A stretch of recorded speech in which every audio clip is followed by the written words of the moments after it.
I'm here with Chael Sonnen. Chael, first of all, congratulations on a dominant performance.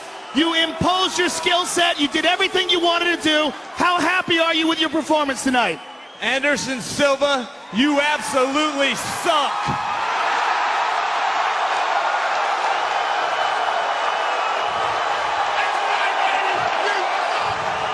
Super Bowl weekend, the biggest rematch in the history of the business. I'm calling you out, Silva, but we're up in the stakes.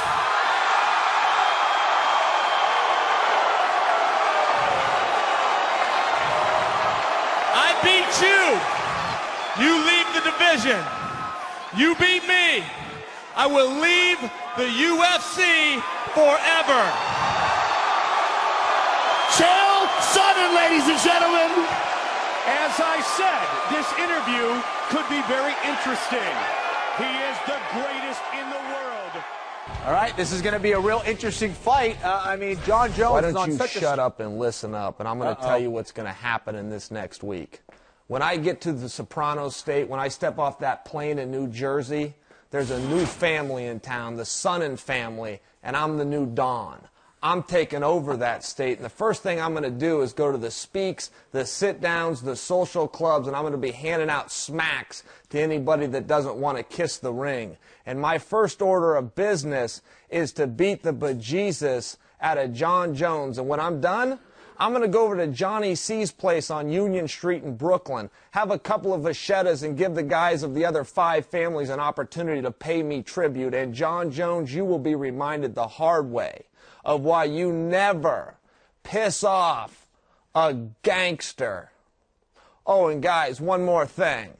Kaboom! When Anderson Silva walks into a room, you could hear a rat piss on cotton. Anderson Silva is easily the most unpopular fighter in this company. I don't want to fight Anderson. I want to beat him down. I want to destroy Anderson. There's this dirtbag named Anderson Silva. He's got a black belt under the Nogueira brothers. Yeah. I think a black belt under the Nogueira brothers is saying I got a free toy in my Happy Meal. Well, Anderson's a fraud. He's a liar, and he's a thief. This guy's not from a bowing culture. You bow in Brazil, they'll hit you over the head and take your wallet out of your pocket. He beat up a math teacher. He beat up a slow and unathletic light heavyweight, a couple of them. I beat every champion there's ever been except one. He fought everybody in the world that wasn't named Chael Sonnen. I stand here on my own free will. I stand here because I beat every middleweight they got in my way. Anderson's here because Dana White's making him. His running is done. His 15 minutes of fame are up. We don't have to fight. I issued him in writing. I sent it over my demands. He leave the UFC for no less than 12 months. He issue an apology to the fans. Simple things. And he erect a statue in my likeness in his living room that he bowed to each evening.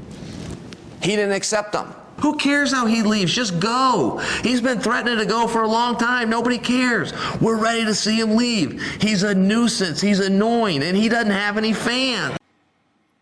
Well, I'm surprised anytime, there's so many things at play here. You've got a guy that's in great shape and healthy turning down a fight. That just doesn't happen. You have a champion turning down a fight, and that just doesn't happen. And you have a main event that an industry is counting on, including you, Kevin. You cover this sport for a living, and now you don't have a show to cover. And for one bratty, entitled kid to pull the plug on all of that, it really, really blew me away. I've simply never heard of it in any of those regards. And he was all of that wrapped into one champ, main event, in shape, and still turned it down. That's the difference with me and Nate. He really wants to get that fight. Go fight him. But when you're done playing around, they'll call me. A lot of that moving, or what you refer to as clowning, is what he uses for a setup. He can go dance and be the Michael Jackson of MMA. People tell me he's a great fighter. I say, really? When did you see him fight? Because I haven't seen him fight. No, there's no time though either. You're asked a question when it's to him and Ha with Dana White on the phone. You got to yes or no. This is a pass or fail test. Check one of the boxes and let's move on. All these guys act like they need all this time and they need to consult all of these people. I don't understand it. You're a grown man. Do you want to fight or not? In some parallel universe, you can hit a man 300 times. He wraps his legs around your head for 8 seconds, and they call him the winner. On the streets of Westland, Oregon, that is not the rules. I am the middleweight champion. I defended my championship tonight for the first time, and I am willing to give Anderson a shot at the true belt, the linear belt, the people's belt from the best damn middleweight there's ever been. He's got what I want, and envy keeps me up at night. Can we just be fair and say that? He's got 12 pounds of gold, and I want it. I've heard of you. Now, I didn't know I'd ever meet you, but ladies and gentlemen, this is Anderson Silva's fan. I heard that he had one. People say, do you want to fight the best Anderson Silva? I don't care if it's the best Anderson or the worst Anderson. I'm going to beat either Anderson. I'm going to put him on his prissy little ass. I'd light up a big old mouth cannon, and I'd walk away laughing. Who's the better one? CP. Your ace. Your guy. Ace of hearts. This isn't a fight that's going to be tit for tat. This isn't a war. We're not going to go out and battle each other. This is going to be a one-sided pounding, and I'm swinging the hammer.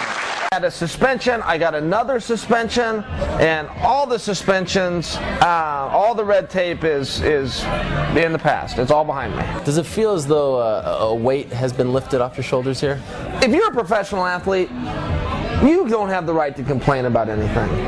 You know, and I hear these guys come out and they're crying and they're whining and it's poor me. And I've always thought, what a wonderful world you must live in if that is a big deal. You know, with all the things that are going on and the adversity that a person has to face, and you've got to learn to deal with that stuff. And you know, just because you get a little negative press or you end up in a little red tape here or there, you got to know how to deal with that if you're going to get anything done in this world. I can't imagine. I mean, I watch just average folks have bigger problems with a day being a good husband or being a good father. Look, I'm a professional athlete. I'm not entitled to do that. I have an opportunity to do it. It's a luxury, and nobody owes that to me. And I've never felt like a victim in this whole thing. It was a nuisance, but that's where it ends. I was the one at the disadvantage. I'm the one changing weight classes. I'm the one that's stepping in the ring without knowing who my opponent was. So John Jones doesn't need to do those things. We would never count on John Jones for anything, but we could always count on Chael Sonnen.